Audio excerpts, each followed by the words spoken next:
Hey guys, it's Tark with Cyclone FPV, and today we're going to be discussing the Apus MQ60 mini drone from FrSky. This is an indoor-outdoor drone, but mainly I would stick with it for being indoors because it's so light.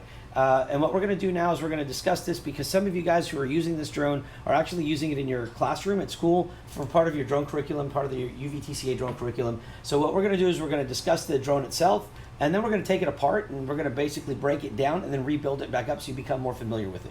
So without wasting any more time, let's go ahead and split the screen up and let's go ahead and discuss some of the features on this first. First thing you want to do is just take a look at your MQ60, flip it over. You need to make sure there's an A right here. This is basically a regional setting. This dictates whether it's just be a US version or not, and as long as you have an A there, you're in good shape.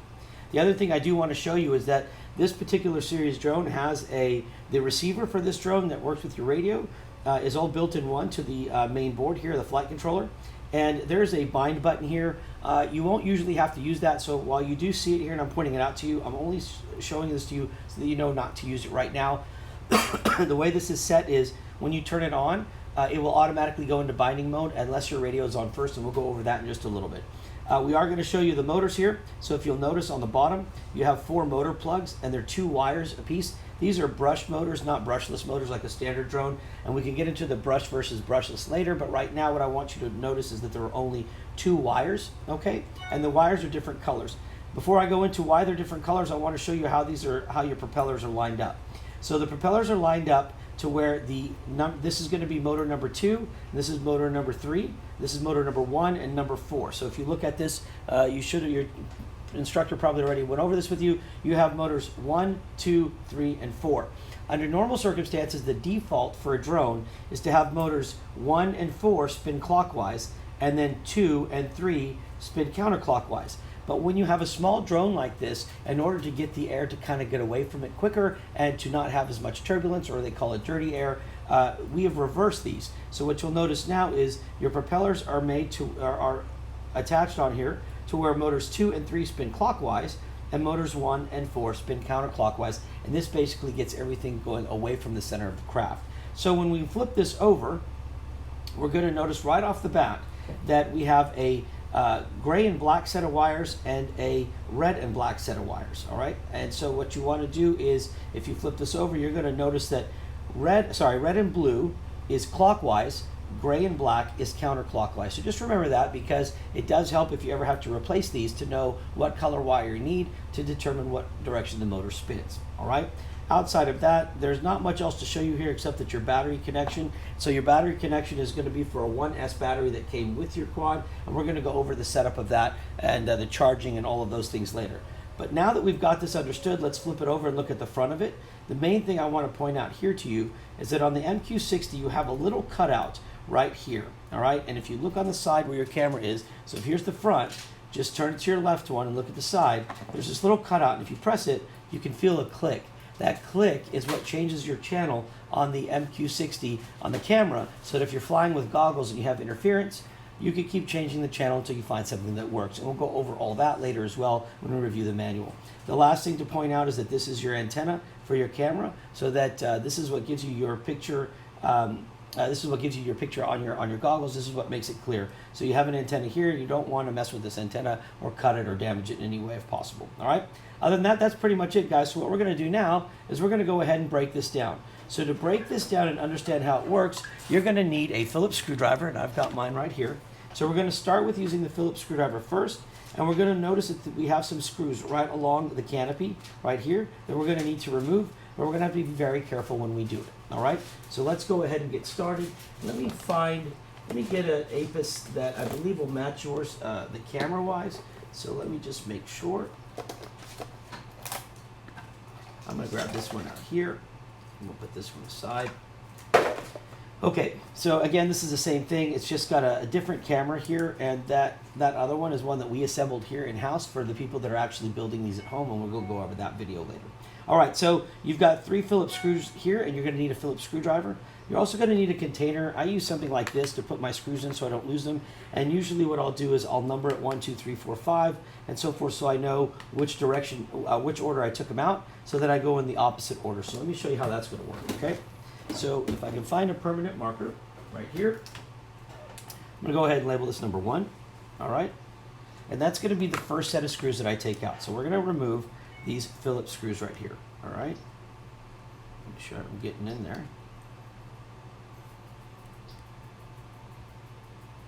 I think I need a smaller screwdriver. Let me get something a little bit smaller. Let's try this one. Maybe this will fit better.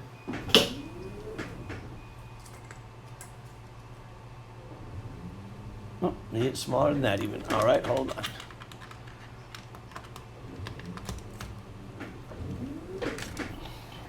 Let's see if this one.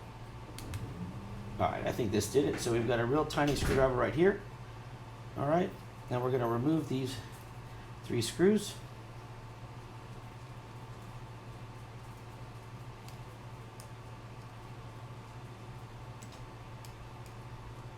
Okay, now be very careful when you do this, as the camera is still wired to the flight controller, so make sure that you're very careful not to just yank this out.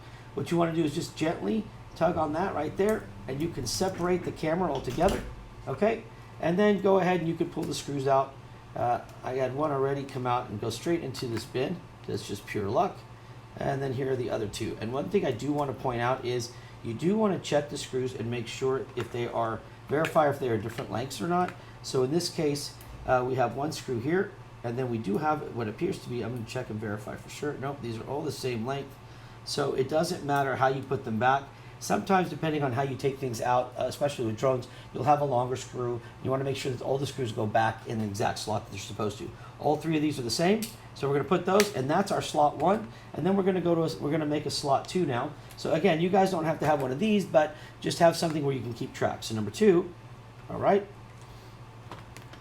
And so for number 2 here, what we're going to do, we're going to leave the camera in. The camera is not going to be removed. If you did want to remove the camera, it's a little tricky, but I'll show you how to do it, although I'm not sure you have to. Let me show you how this is going to work. So actually, we'll do this for number 2 to remove the camera, okay? So you're going to take out these 2 screws.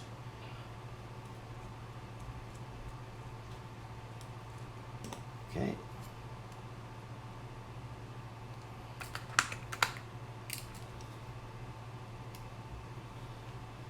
Now, if you have a pen and paper, when you number these, you're going to want to say what they go to. That's actually a great way to do it too. And here we're going to put this camera base inside that and close it. So you would take like let me grab like a pen here, and I don't know if I can find, I'll just try to find me a simple piece of paper to write on.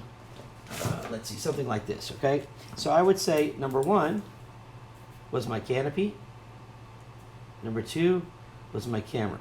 Okay, and this way you know what these mean, so you know how to put them back. It's a great way to just stay focused. And trust me, when you start taking apart more electronics and you end up with like 100 screws, you're really going to want to know how it went. All right, we've removed the screws from the camera, so now we're going to gently, very gently, just push that camera out, and there you go. We've got our canopy, we've got our camera, and what you can notice about this camera, which is real unique, is you've got the camera and all the setup here, and then you've got, this is the VTX part. This is your video transmitter part, this little board right here.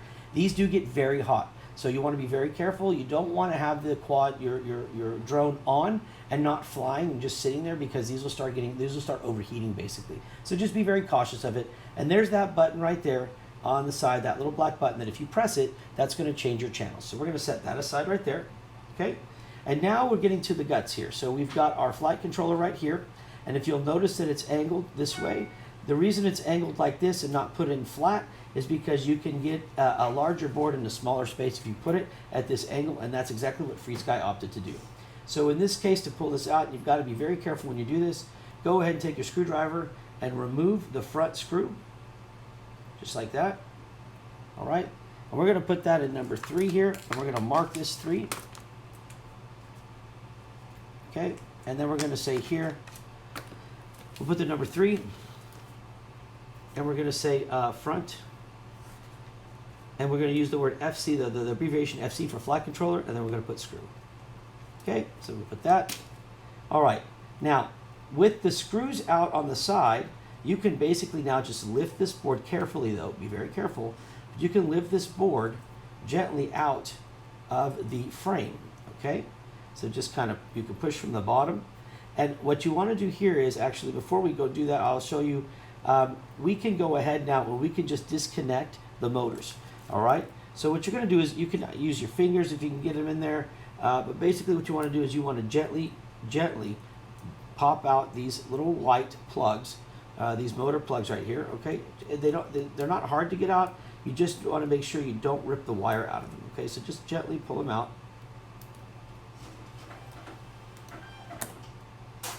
There we go, 2. And you can use also a flathead screwdriver. I'm gonna actually take these tweezers. This would be like the flathead end I'm gonna use those. And I'm just gonna kind of just try to lift these out. All right, there's 3. And again, be very careful because you can rip the wire right out of the plug, so be careful. There we go. So if you look here, we've got, let me use these other tweezers that are safer. We've got 4 plugs that are removed for the motors. Okay, there's 2, there's 3, and there's 4. And at that point now, you can literally just push the board out from underneath, just like that. And you now have your flight controller. And these are the rubber standoffs that are going to sit in there. We're going to leave those there. And you can just set your flight controller aside now as well. Look at that. You've got your canopy, your camera, your flight controller. The only thing left that we want to take out are going to be the motors. And here's where you got to be really careful. On your motors, you have these little clear rings that are holding on the outside. They're holding the wire in place. So what you're going to want to do is just kind of roll these off. Don't lose them. Roll them off. And you can put these in number 4 container if you're using a container, or however you want to do it. I'm going to number this 4. All right. And I'm going to come over here on my sheet, and I'm just going to put that these are going to be number 4 is motor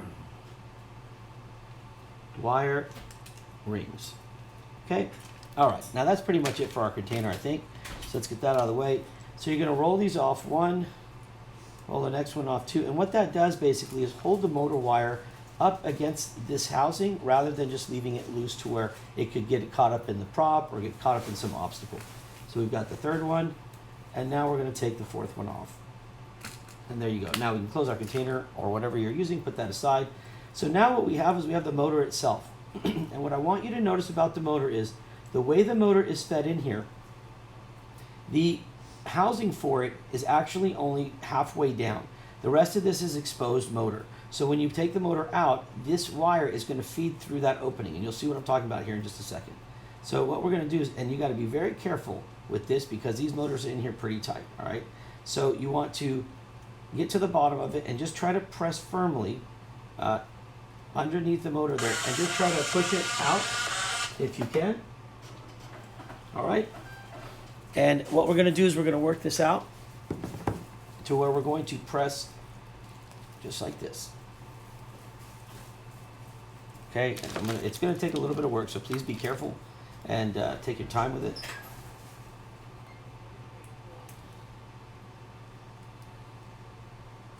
Okay, there we go. Once you get it moving a little bit, you can then, as long as you're not poking on the wire there, don't press on the wire, you should be able to slowly get this motor to come out.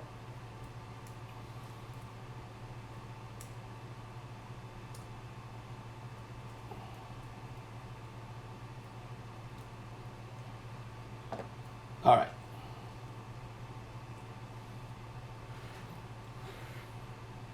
Okay. All right. So now that we have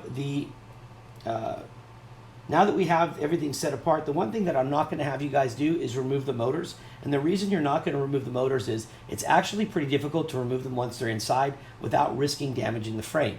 And so you just need to understand that you've removed the wire rings, and that's good enough. Okay. As far as putting the motors in, if you didn't have a motor in here or you needed to take this motor out because you were going to replace it because it was broken, it would be a little different of a story. But taking a good motor out of a frame like this can be a little tricky. You can actually break the wire off by pushing on it wrong.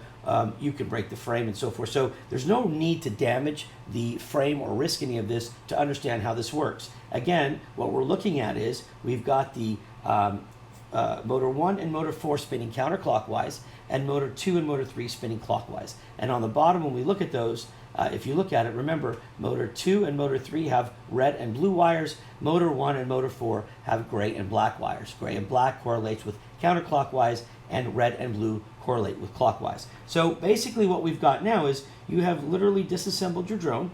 This is the basics that you can do for a drone, but you're getting a full understanding. So if you look at this again, this is your flight controller, this is your ESC, so to speak, and this is your receiver, all built into one. Okay? This we will program, as you can see, with a USB port. We're going to plug it into the computer in a little bit. I'm going to show you how to program it. This is your camera and your video transmitter, your VTX. This is your canopy that's going to protect them all. And then we've got our screws right here. So with that said, guys, you guys are done. At this point, what we're going to do is we're going to come back now and we're going to go through the assembly process, put it all back together. All right, guys? If you have any questions, as always, you know you can hit us up here. Check out our Facebook page at facebook.com/CycloneFPV. And then you can always please subscribe to our YouTube channel. All right, guys, other than that, we will be back shortly, and I hope you're enjoying this part. Part 2 is going to be even more fun, putting it all back together, and then we're going to get to programming it and flying it. Talk to you soon. Bye.